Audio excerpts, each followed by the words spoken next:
Selamat siang para netizen dimanapun kita berada, salam inspirasi bagi kita semua ya. Akhirnya Ridwan Kamil minta maaf ya terkait dengan cuitan-cuitan yang dulu di masa lalunya begitu. Dan sekarang kabarnya mau move on.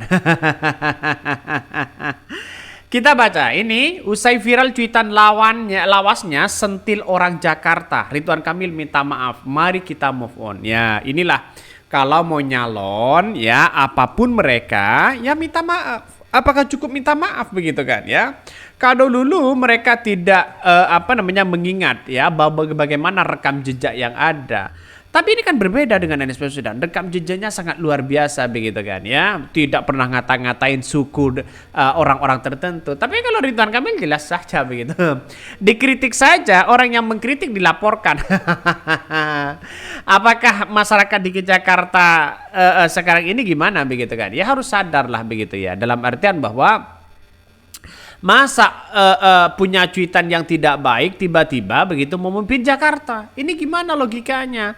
Masyarakat kan sekarang ini tidak bodoh begitu ya. Makanya dengan adanya seperti ini saya kira ada popularitas kepada Ridwan Kamil walaupun sudah di depan mata mereka menang. Ada segelintir rekam jejak yang tidak baik bagi masyarakat DKI Jakarta khususnya begitu kan. Kita lihat saja ya, ini komentar dari netizen. Buset, jejak digital RK sampai begini, gue bakal fotokopi banyak nih ya buat warga Jakarta yang katanya tengil dan songong. Kita lihat saja.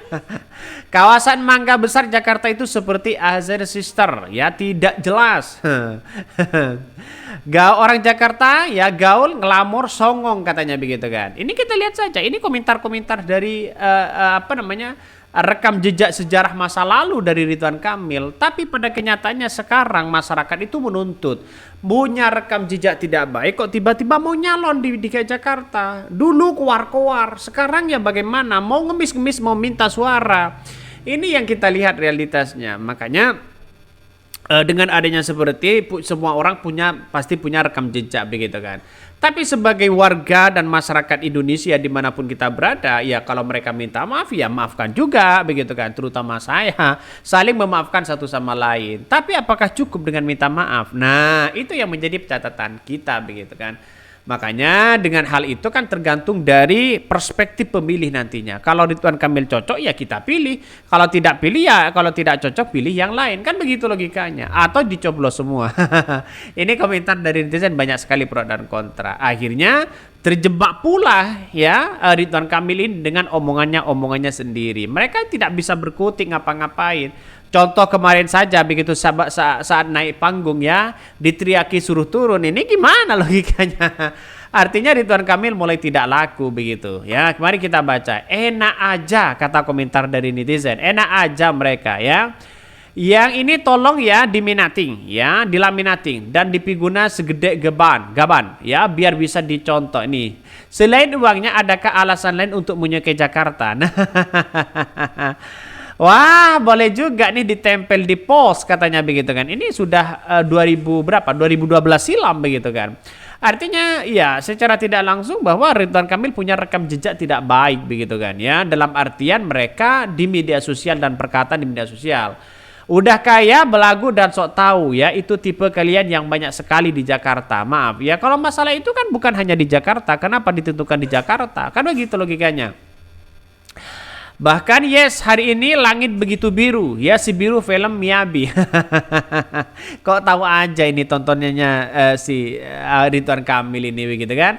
Ini kan sudah jelas punya rekam jejak tidak baik ya. Ya mau bagaimana kalau pemimpinnya suka seperti ini dong ya.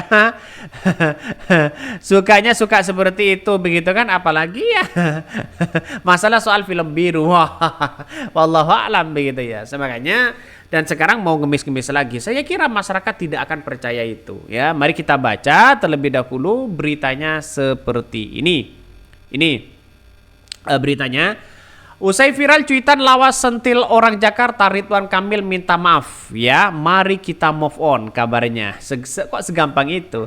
Media sosial ya beberapa waktu lalu dihebohkan sebuah cuitan lawasan yang pernah dibuat oleh bakal calon gubernur Jakarta Ridwan Kamil di halaman Twitternya alias X, alih-alih membuat cuitan dengan nada yang sopan dan santun. Pria yang disapa Kang Emil ini rupanya pernah membuat sentilan untuk orang Jakarta. Pernyataan tersebut kini kembali viral di dunia maya meskipun ia membuat selalu akun di media sosial X pribadinya yang diunggah pada 6 Juni 2011 silam. Diketahui dalam unggahan ya ulang akun Instagramnya maka membagikan cuitan lawas milik Ridwan Kamil dan isinya apa yang terjadi, ngeri sedap ya, kok menyalahkan orang Jakarta semua. Dia mana bunyi pada cuitan tersebut dia menyebutkan bahwa karakter orang Jakarta itu pelit, gengsian, tengil, dan masih banyak lagi lainnya. Sontak ya saja viral kembali cuitan lawas pemilik Kang Emil ini. Tak sedikit dari mereka yang merasa geram dengan cuitan yang pernah dibuat oleh pria yang pernah menjabat sebagai mantan gubernur Jawa Barat itu. Kini setelah kembali viral akhirnya Kang Emil pun buka suara dan mengakui bahwa cuitan lamanya di Twitter sekarang atau X ya banyak yang julid dan kurang literasi pada saat mengkritik. Dalam cuitannya akhirnya ia menjelaskan bahwa dirinya pada saat itu masih menjadi salah satu warga yang kerap melayangkan kritik. Atas perbuatannya tersebut Ridwan Kamil akhirnya minta maaf. Pada cuitan lawasnya tersebut ada banyak bahasa yang tidak layak digunakan justru dipakai dalam menyampaikan kritikan itu. Kan mulai sadar begitu kan. Itu mulai sadar mau nyalon. Artinya apa? Artinya biar ada simpati oleh rakyat. Dan sekarang kita lihat saja, kalau seandainya Ridwan Kamil tidak nyalon, tidak mungkin mereka akan dihapus begitu komentarnya begitu kan ya. Makanya kalau mengkritik itu ya jangan terlalu seperti itu begitu kan. Tidak semuanya masyarakat Jakarta itu tengil begitu kan. Ya ada sebagian begitu kan. Sama mungkin di daerah-daerah yang lain sama begitu. Artinya kita lihat saja bahwa apa yang kemudian dilakukan oleh Ridwan Kamil ini menunjukkan ya sesuai dengan karakter mereka. Sifat asli dari seorang Ridwan Kamil ini muncul. Orang akan menganggap seperti itu begitu kan. Sifat aslinya seperti itu begitu. Makanya dibentuklah ya sekarang ini seolah-olah dibungkus dengan narasi-narasi yang baik, dengan literasi-literasi yang baik, tapi pada akhirnya punya rekam jejak tidak baik ya kepada rakyat Jakarta. Saya kira masyarakat Jakarta pasti paham apa yang kemudian dan dilakukan oleh seorang ya Ridwan Kamil. Coba nanti setelah jadi misalnya menjadi gubernur DKI Jakarta, terus kemudian ya setelah selesai pasti kembali lagi. Yang namanya sifat asli dan karakter itu ya seperti itu begitu kan, menunjukkan ya bagaimana untuk mengkritik daerah-daerah lainnya begitu. Ini bagaimana konsepnya Kang Ridwan Kamil ini kok seperti itu begitu kan. Makanya dengan cara-cara inilah lawan-lawan dari Ridwan Kamil pasti membongkar begitu kan. Sana sini dengan cuitan-cuitan, dengan narasi-narasi yang tidak baik. Tapi pada kenyataannya adalah mau bagaimana lagi memang seperti itu prakteknya begitu kan ya. Kan sebenarnya orang akan menganggap bahwa wah ini sifat asli dari Ridwan Kamilnya apakah seperti itu begitu kan. ini bisa dicek lah dari komentar-komentar dari Ridwan Kamil. Begitu ngejamnya begitu kan ya kritik kepada warga Jakarta. Mungkin itu yang kami sampaikan ya, tonton terus channel Hodari Podcast Rakyat ini, jangan lupa di subscribe.